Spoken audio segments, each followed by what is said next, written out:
क्या आपकी perfect photos में भी दाग धब्बे नजर आते हैं, बैकग्राउंड में अनचाही चीजें नजर आती है और आंखों में वो खटकती है? आप चाहते हैं कि आपकी फोटोज भी साफ सुथरी और कमाल की लगे। नमस्कार दोस्तों, स्वागत है आप सभी का हमारे यूट्यूब चैनल और लाइटरूम मास्टर क्लास के 11वें वीडियो में। आज के इस वीडियो में हम देखेंगे लाइटरूम मास्टर क्लास के डेवलप मॉड्यूल में कुछ ऐसे टूल जो आपकी फोटोज को चमका देंगे, जिसमें हम सीखेंगे clone stamp tool, healing brush tool और एआई पावर्ड रिमूव टूल। तो चलिए शुरू करते हैं।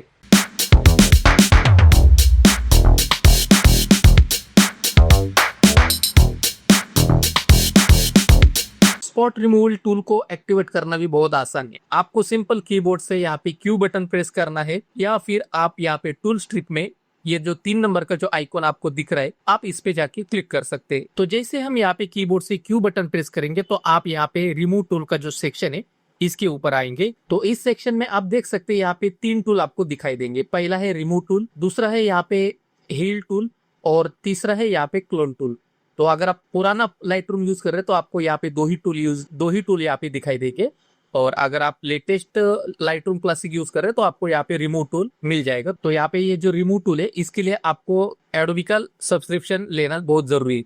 तो कभी कभी ये काम करता है ऑफलाइन, कभी कभी ये ऑनलाइन ज्यादा काम करता है। ठीक है, तो सबसे पहले यहाँ पे हम जाएंगे, यहाँ पे है क्लोन स्टैम्प टूल। तो जैसे हम यहाँ पे क्लोन स्टैम्प टूल एक्टिवेट करेंगे तो आपको यहाँ पे 2 स्लाइडर मिलेंगे। एक है साइज कम ज्यादा करने के लिए एक स्लाइडर दिया है, तो ये साइज कम करने के लिए ये स्लाइडर है, और यहाँ पे फेदर का साइज एडजस्ट करने के लिए ये स्लाइडर है।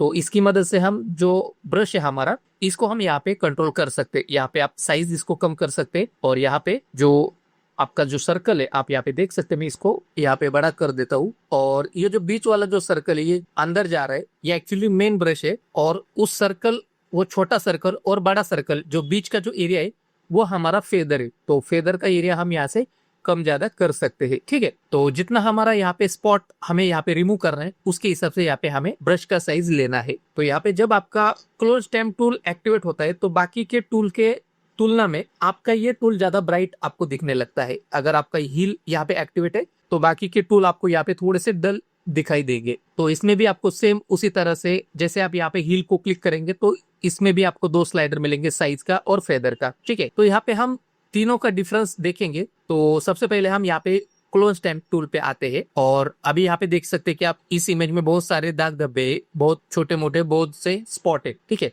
अभी समझो यहाँ पे ये जो व्हाइट वाले जो स्पॉट है इसको मुझे रिमूव करना है। तो मैं क्या करूंगा, इस स्पॉट की साइज के हिसाब से यहाँ पे ब्रश का साइज लूंगा और मैं यहाँ पे इस तरह से यहाँ पे क्लिक करता हूँ। तो आप देख सकते हैं दोस्तों, जब आप क्लोन मोड में किसी स्पॉट पर क्लिक करते हैं तो लाइटरूम उस स्पॉट को हटाने के लिए आपकी फोटो के किसी दूसरे एरिया से पिक्सल का एग्जैक्ट कॉपी या फिर उसका क्लोन बनाता है, तो उसे उस स्पॉट के ऊपर चिपका देता है। फिर उसके बाद अगर आपको ये सही लग रहा है तो आप ये जो एरिया, ये एरिया यहाँ पे रख सकते हैं, या फिर आपको कॉपी करने के लिए अगर आपको दूसरा एरिया यहाँ पे मैच करना है तो वो एरिया भी आप यहाँ से ले सकते हैं। तो इस तरह से ये मूवेबल है। तो ये दूसरा जो एरिया यहाँ पे आ रहा है आप इसको किसी भी एरिया से यहाँ पे मैच कर सकते हैं। तो यहाँ पे आपको 2 टाइप के सर्कल दिखेंगे। तो सबसे पहला जो है वो है हमारा सोर्स और ये हमारा डेस्टिनेशन है। तो इसने क्या किया कि इस जगह का हमें स्पॉट हटाना था, तो उसने दूसरी जगह का जो डेस्टिनेशन है उसको उठा के यहाँ पे कॉपी कर दिया, या फिर उसके जो पिक्सल से वो वहां से कॉपी किए और यहाँ पे पेस्ट कर दिए। तो उसी तरह से हम यहाँ पे जो छोटे छोटे जो स्पॉट्स है हम इसको इस तरह से रिमूव कर सकते हैं।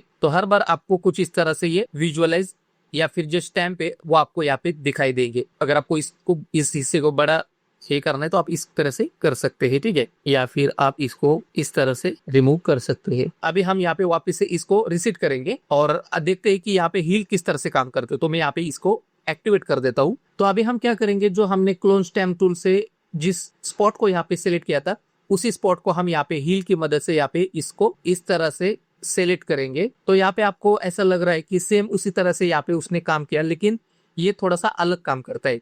हील टूल भी सोर्स एरिया से टेक्सचर की जानकारी लेता है, लेकिन आसपास के एरिया के जो कलर है और ब्राइटनेस उस इंफॉर्मेशन को वो प्रिजर्व करता है और सोर्स टेक्सचर को स्मूथली बैकग्राउंड और ब्लेंड कर देता है। तो यहाँ पे ये जो हमारा जो दूसरा पॉइंट है ये हमारा सोर्स पॉइंट है। अगर मैं इसको यहाँ ड्रेस पर लेके आता हूँ तो आप देख सकते हैं कि ड्रेस में यहाँ पे जो टेक्सचर है उस टेक्सचर को ये मेंटेन कर रहा है, लेकिन बाकी के जो भी कलर है उसके ब्राइटनेस है उसको वो टेक्सचर के हिसाब से यहाँ पे मॉडिफाई कर रहा है। ठीक है, अगर मैं यहाँ पे स्क्रीन पर लेके जाता हूँ तो आप भी देख सकते हैं यहाँ पे कुछ इस तरह से कुछ अलग यहाँ पे ये काम कर रहा है। ठीक है, तो यहाँ पे क्या कर रहा है कि जो सोर्स का जो टेक्सचर है वहाँ पे सिर्फ ये टेक्सचर यहाँ से पिक कर रहा है, लेकिन बाकी का इन्फॉर्मेशन ये छोड़ रहा है। तो ये काफी अच्छा ब्लेंड कर देता है टेक्सचर को। तो इसी तरह से हम एक एक यहाँ पे जो स्पॉट है इस तरह से हम इसको हील कर सकते हैं। ठीक है, तो यहाँ पे मैं वापस से इसको रिसेट कर देता हूँ और आपको वापस से एक बार ये स्टेप्स दिखा देता हूँ। जैसे यहाँ पे मैंने क्लोन स्टैंप लिया तो यहाँ पे इसने क्या की कि ये एग्जैक्ट कॉपी कर लेता है। ठीक है, जैसे मैंने यहाँ पे इस तरह से इसको सेलेक्ट कर लिया तो ये क्या करेगा, सेम एग्जैक्ट कॉपी करेगा। ये देख सकते हैं आप, इतना बड़ा एरिया है तो ये क्या कर रहा है कि सेम दूसरी जगह से ये कॉपी कर रहा है सोर्स और यहाँ पे चिपका रहा है। ठीक है, कुछ इस तरह से। तो यहाँ पे मैं हील को सेलेक्ट करता हूँ और इस तरह से इस एरिया को जो स्पॉट है इसको सेलेक्ट करता हूँ और आप देख सकते हैं कि ये एग्जैक्ट कॉपी नहीं कर रहा, तो वहां पे वो टेक्सचर को ब्लेंड कर रहा है। अगर मैं यहाँ पे इसको यहाँ पर भी लेके आता हूँ तो भी आप देख सकते हैं किस तरह से ये ब्लेंड हो रहा है। तो यहाँ पे मैं अच्छा सा स्पॉट देख के इसको छोड़ देता हूँ। तो दोस्तों आसान शब्दों में अगर मैं बताऊँ तो क्लोन क्या करता है कि एग्जैक्ट कॉपी बनाता है और हील क्या करता है, टेक्सचर कॉपी करता है और आसपास के एरिया से वो ब्लेंड करता है। ज्यादातर छोटे दाग धब्बे हटाने के लिए हील टूल ज्यादा बेहतर काम करता है और क्लोन टूल तब काम आता है जब आपको किसी चीज का एग्जैक्ट रेप्लिका बनाना हो या किसी स्पेसिफिक टेक्सचर को कॉपी करना हो। चलिए अब देखते हैं स्पॉट रिमूवल टूल का इस्तेमाल कैसे करते हैं। तो अभी हम स्पॉट रिमूवल प्रोसेस को थोड़ा सा और गहराई से देखते हैं। तो सबसे पहले मैं इस इमेज को यहाँ पे जूम कर लेता हूँ। जूम करने के बाद आपको कुछ इस तरह से यहाँ पे इसको एडजस्ट करना है। आपको यहाँ पे क्लिक करना है, यहाँ पे आपको यहाँ पे इस हील बटन को क्लिक करना है और यहाँ पे एक ऑप्शन आपको दिखाई देगा विजुअलाइज स्पॉट। तो ये क्या करता है कि अगर आपको कुछ स्पॉट आपके आंखों से आप नजर नहीं आ रहे तो आप यहाँ पे विजुअलाइज स्पॉट क्लिक कर सकते। तो जैसे आप इसे क्लिक करेंगे तो आपकी फोटो एक high contrast black and white में बदल जाती है और सारे स्पॉट्स ज्यादा साफ दिखने लगते हैं। ठीक है, तो यहाँ पे और एक स्लाइडर दिया है, तो इस स्लाइडर की मदद से आप स्पॉट्स को यहाँ पे और ज्यादा विजुअलाइज कर सकते हैं। इस स्लाइडर को एडजस्ट करके आप स्पॉट्स को ज्यादा या कम विजिबल कर सकते हैं। ये फीचर छोटे और छिपे हुए स्पॉट्स को ढूंढने में बहुत मदद करता है जिन्हें आप शायद सामान्य व्यू में मिस कर दे। काम होने पर आप इसे अनचेक कर सकते हैं। तो यहाँ पे मैं विजुअलाइज स्पॉट को ऑफ कर देता हूँ, यहाँ पे वापस से ऑन कर देता हूँ। आप देख सकते हैं यहाँ पे एक स्पॉट है। ठीक है, फिर उसके बाद यहाँ पे एक स्पॉट दिख रहा है, तो यहाँ पे इसमें भी दिख रहा है। तो उसके बाद यहाँ पे एक स्पॉट है जो हमें नॉर्मल इमेज में नहीं दिख रहा है यहाँ पे देखने से, लेकिन इसमें यहाँ पे ये विजिबल हो रहा है। इस तरह से मैं यहाँ पे क्या करूंगा, हील सेलेक्ट करूंगा, यहाँ पे इसको अनचेक करूंगा और जो स्पॉट्स मुझे यहाँ पे दिख रहे मैं सिंपल उसको इस तरह से सेलेक्ट करके यहाँ पे रिमूव कर दूंगा। तो इस तरह से आप इसको रिमूव कर सकते हैं। अभी यहाँ पे ये जो ओवरले आपको दिख रहे, ठीक है, तो यहाँ पे आपने जो काम किया, कौन सी जगह पे टूल्स चलाया, वो सारा आपको यहाँ पे ओवरले दिख रहा है। अगर ये ओवरले आपको यहाँ पे नहीं चाहिए तो आप सिंपल यहाँ से ऑटो कर सकते हैं या फिर यहाँ पे आप इसको नेवर कर सकते हैं। तो यहाँ हम इसको ऑटो कर सकते हैं। ठीक है, ऑटो करने से आपको यहाँ पे पता चलता है यहाँ पे आपने कौन सी जगह पे यहाँ पे क्लिक किया है। फिर उसके बाद यहाँ पे इस इमेज को थोड़ा सा मैं नीचे लेके जाता हूँ और यहाँ पे आपको स्ट्रेट लाइन दिख रही है, मतलब ये बालों की जो लाइन है ये यहाँ पे दिख रही है। या फिर किसी स्ट्रेट हेयर को आप यहाँ पे रिमूव करना चाहते हैं तो सिंपल है, आप यहाँ पे इस तरह से शिफ्ट बटन प्रेस करो तो आपकी यहाँ पे एक सीधी लाइन बन के आ जाएगी। या फिर आप सिंपल बिना माउस को छोड़े यहाँ पे इस तरह से इसको सेलेक्ट करते जाओ तो ये इस तरह से ये काम करेगा। तो यहाँ पे आप इसको ऑटो करो या फिर इस पे नेवर करो। फिर उसके बाद अगर आपको किसी स्पॉट को यहाँ पे छोड़ देना है, मतलब कोई बर्थ मार्क है तो आपको उसको छोड़ देना है, तो सिंपल है, आप यहाँ पे सिंपल अल्ट बटन दबाओ और जो स्पॉट आपको छोड़ देना है, मतलब उसको इग्नोर करना है, तो वहाँ पे इसको क्लिक कर दो तो वो स्पॉट यहाँ पे छोड़ देगा। फिर उसके बाद यहाँ पे थोड़ा सा नीचे आ जाओ, जो स्पॉट आपको नहीं चाहिए वहाँ पे अल्ट बटन दबाओ, इस तरह से क्लिक करो, वो स्पॉट वहाँ पे आपका इग्नोर हो जाएगा। फिर उसके बाद अगर आपको ब्रश का साइज कम करना है या फिर ज्यादा करना है तो यहाँ पे मैं आपको कीबोर्ड का एक की दिखा देता हूँ। अगर आप उसको प्रेस करेंगे तो आपका जो ब्रश का साइज है वो यहाँ पे कम ज्यादा हो जाएगा। ठीक है, अगर मैं यहाँ पे इस की को प्रेस करता हूँ तो इमेज का साइज बढ़ जाएगा और अगर मैं इस की को यहाँ पे प्रेस करता हूँ तो ये साइज यहाँ पे कम हो जाएगा। सेम उसी तरह से अगर आपको ब्रश के साइज का फेदर आपको एडजस्ट करना है तो यहाँ पे आपको शिफ्ट बटन प्रेस करना है और सेम उसी की को आपको वापस से दोबारा यहाँ पे क्लिक करना है तो आपका जो फेदर है वो यहाँ पे कम ज्यादा हो जाएगा। तो फेदर ज्यादा होने के कारण क्या होता है कि ब्रश के किनारे सॉफ्ट होते हैं और ये ब्लेंडिंग के लिए काफी अच्छा होता है। एक बार जब आप किसी स्पॉट को हटा देते तो आप उसे बाद में एडिट या डिलीट भी कर सकते। तो डिलीट करने के लिए मैंने आपको ट्रिक बता दी कि आपको सिंपल यहाँ पे कर्सर को उस स्पॉट पे लेके जाना है और अल्ट बटन दबाना है, तो उस हिस्सा वो जो एरिया है वहां से वो इग्नोर हो जाएगा, वो हट जाएगा। लेकिन अगर किसी स्पॉट को आपको एडिट करना है तो आपको क्या करना है, सिंपल ब्रश को उस स्पॉट के ऊपर लेके जाना है और वहां पे क्लिक करना है। तो आप जैसे उसे यहाँ पे क्लिक करेंगे तो आपके सामने कुछ इस तरह से ये स्लाइडर आएंगे। तो इस स्लाइडर की मदद से आप उसको ओपेसिटी फेदर एडजस्ट कर सकते हैं। स्पॉट रिमूवल टूल एक्टिव होने पर हटाए गए स्पॉट्स के जो पिंस रहते हैं वो हमेशा आपको कभी कभी वो हमेशा दिखते हैं और कई बार वो डिस्टर्बिंग भी हो सकते हैं। तो उसके लिए उसको टेम्पररी डिसेबल करने के लिए आप यहाँ पे कीबोर्ड से एच बटन प्रेस करेंगे तो वो जो पिन है वो यार वहां से हट जाएंगे। ठीक है, अगर आपको यहाँ पे एक ऑप्शन दिया है टूल ओवरले ऑटो, तो अगर आप इसको ऑटो करते हैं तो जब भी आपका कर्सर उस इमेज के ऊपर जाएगा तो आपको पिन्स दिखेंगे और आपका कर्सर इमेज के बाहर जाएगा तो वो पिन वहां से हट जाएंगे।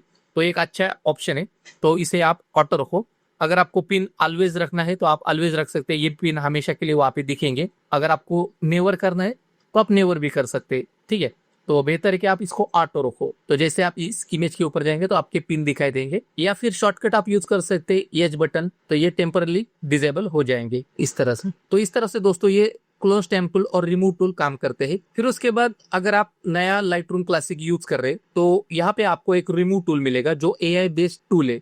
तो उसको किस तरह से यूज करना है तो चलिए देखते हैं। तो यहाँ पे मैं इस इमेज के ऊपर आता हूँ, इस इमेज को मैं यहाँ पे जेड बटन प्रेस कर देता हूँ। अभी यहाँ पे आते हैं रिमूव टूल की तरफ, यहाँ पे मैं इसको क्लिक करता हूँ। जैसे मैं यहाँ पे क्लिक करूंगा तो आपको यहाँ पे ब्रश का साइज मिलेगा। ब्रश का साइज आपको कितना रखना है आप यहाँ से तय कर सकते हैं। यहाँ पे है यूज जनरेटिव एआई, तो आप अगर क्लाउड बेस्ड सब्सक्रिप्शन यूज कर रहे हैं तो आपको क्रेडिट्स मिलते हैं हर महीने कुछ ना कुछ, और जब भी आप इसको यूज करते हैं तो वहां पे आपका क्रेडिट खर्चा होता है। ठीक है, तो उसके लिए ये ऑप्शन यहाँ पे दिया है। तो अगर आपको यहाँ पे बहुत ही अच्छा रिजल्ट चाहिए तो यहाँ पे आप जनरेटिव एआई का यूज कर सकते हैं। और यहाँ पे डिटेक्ट ऑब्जेक्ट है, तो यहाँ पे आपके सामने कुछ जो ऑब्जेक्ट है रिमूव करने के लिए वो यहाँ पे डिटेक्ट करेंगे। ठीक है, तो फिलहाल मैं इसको क्लोज कर देता हूँ और यहाँ पे आपको टूल ओवरले सेम उसी तरह से ऑटो ओवरले ये दिखेंगे। अभी यहाँ पे आपको क्या करना है कि ये ब्रश है इसका साइज आपको एडजस्ट करना है, और यहाँ पे मैं ये जो लाइट हाउस है इसको यहाँ से इरेज करना चाहता हूँ। तो आपको सिंपल इस तरह से इसको सिलेक्ट करना है, ये एरिया थोड़ा सा बड़ा है, और यहाँ पे आपको इसको छोड़ देना है। छोड़ देने के बाद आप देख सकते हैं ये रेड कलर में ओवरले दिखाई दे रहा है। ठीक है, अगर आपको और एरिया यहाँ पे बढ़ाना है तो आप इस एरिया को यहाँ पे बढ़ा सकते हैं, जिससे ये पार्ट यहाँ से छुप जाएगा। तो यहाँ पे मैंने इस तरह से ये पार्ट यहाँ से हटा दिया, तो ये एरिया मैंने यहाँ पे सिलेक्ट कर लिया। लेकिन आप इस इमेज में देख सकते हैं कि ये जो रॉक है, मतलब यहाँ पे जो पत्थर है, ये मुझे यहाँ पे चाहिए। तो यहाँ पे जो सिलेक्शन है रेड कलर से यहाँ पे आया, तो इसमें से मुझे इसको क्या करना है, रिमूव करना है। तो ये यहाँ पे एयर का एक ब्रश है और एक सबट्रैक्ट का ब्रश है, तो यहाँ पे मैं सबट्रैक्ट पे क्लिक करूंगा और सेम उसी तरह से यहाँ पे इसको ब्रश करूंगा। और अगर आप यहाँ पे ऐड पे है तो आप इस तरह से एरिया को यहाँ पे ऐड कर सकते हैं। और अगर आप अल्ट बटन प्रेस करते हैं, यहाँ पे समझो मैंने अल्ट बटन प्रेस किया तो आपका जो ब्रश है वो माइनस में चला जाएगा सबट्रैक्ट में, और इस तरह से आप इसको माइनस कर सकते हैं।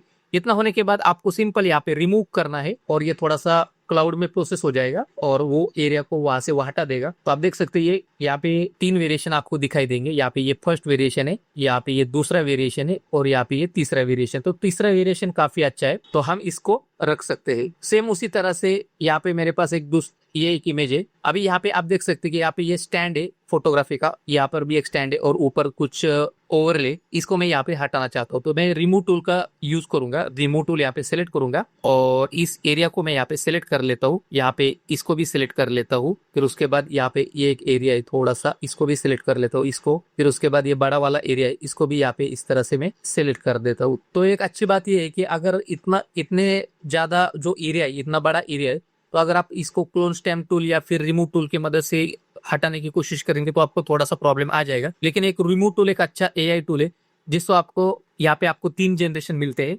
उस इमेज के अकॉर्डिंग, उसके एटमॉस्फेयर के हिसाब से, तो आप उसको वहां पे रख सकते हैं। तो सिंपल है, आपको यहाँ पे इस तरह से सिलेक्ट करना है और यहाँ पे रिमूव करना है, तो ये क्लाउड पे प्रोसेस हो जाएगा और यहाँ पे आपको 3 वेरिएशन मिल जाएंगे। तो पहले से अभी काफी खूबसूरत यहाँ पे इमेज दिख रही है। मैं यहाँ पे इसको बिफोर आफ्टर ऑन कर देता हूँ, तो यहाँ पे आप देख सकते हैं ये बिफोर और ये आफ्टर। ठीक है, तो यहाँ पे मैंने ऑटो यहाँ पे रख दिया है। तो जैसे मैं इस इमेज के ऊपर यहाँ पे माउस कर्सर लेके जाऊंगा तो यहाँ पे मैंने कहाँ पर कर्सर यूज किया है, मतलब कहाँ पर ये रिमूव टूल यूज किया है, वो यहाँ पे आपको ओवरले दिखाई दे रहा है। ठीक है, तो यहाँ पे हम दूसरा इमेज यहाँ पे चेक करते हैं। अभी इस इमेज के ऊपर हम काम करेंगे और यहाँ पे रिमूव टूल और इस तरह से इसको सेलेक्ट करेंगे। यहाँ पे ये एरिया भी हम सेलेक्ट करेंगे, जो जो पार्ट हमें यहाँ पे सेलेक्ट करना है हम इसको यहाँ पे सेलेक्ट करेंगे। फिर इतना होने के बाद हम यहाँ पे रिमूव को क्लिक करेंगे। आप देख सकते हैं बहुत बड़ा यहाँ पे पैच मैंने यहाँ पे सिलेक्ट कर लिया है। तो ये रिमूव टूल की मदद से काफी यहाँ पे इजी हो रहा है। तो यहाँ पे आप देख सकते हैं पहले इमेज से अभी ये काफी अच्छा यहाँ पे इमेज दिख रहा है। यहाँ पर भी हमें 3 वेरिएशन मिल गए हैं। जो भी वेरिएशन हमें यहाँ पे अच्छा लगेगा हम उसको यहाँ पे पिक कर सकते हैं। ठीक है, इस तरह से। अगर आपको इस इमेज में और ज्यादा काम करना है तो सिंपल है, आप एक बार वापिस से यहाँ पे इसको सेलेक्ट करो तो यहाँ पे आपको और अच्छे से यहाँ पे ये रिजल्ट यहाँ पे दे देगा। ठीक है, तो यहाँ पे बिफोर आफ्टर देख सकते हैं कितना खूबसूरत यहाँ पे रिमूव टूल ने ये काम कर दिया है और इमेज काफी अच्छी यहाँ पे हमें दिखने लगी है और यहाँ पे जो फोटो है एकदम क्लीन और प्रोफेशनल लुक दे रही है। तो दोस्तों इस वीडियो में आपने सीखा स्पॉट रिमूवल टूल कैसे एक्टिवेट करे, क्लोन टूल, हील टूल और रिमूव टूल में क्या अंतर है, विजुअलाइज स्पॉट्स किस तरह से यूज करते हैं और हटाए गए जो स्पॉट्स है उसको किस तरह से मैनेज करते हैं, ये हमने आज के इस वीडियो में देखा। तो आपको ये स्पॉट रिमूवल का वीडियो कैसा लगा कमेंट्स में जरूर बताएं। आपके सुझाव मेरे लिए बहुत मायने रखते हैं। इस वीडियो को उन सभी दोस्तों के साथ शेयर करो जो अपनी फोटोज को और बेहतर बनाना चाहते हैं। तो अगर आपको इस वीडियो में कुछ भी सीखने को मिला है तो इस वीडियो को जरूर लाइक करो, शेयर करो, सब्सक्राइब करो। आज के इस वीडियो में बस इतना ही। मिलते हैं अगले वीडियो में।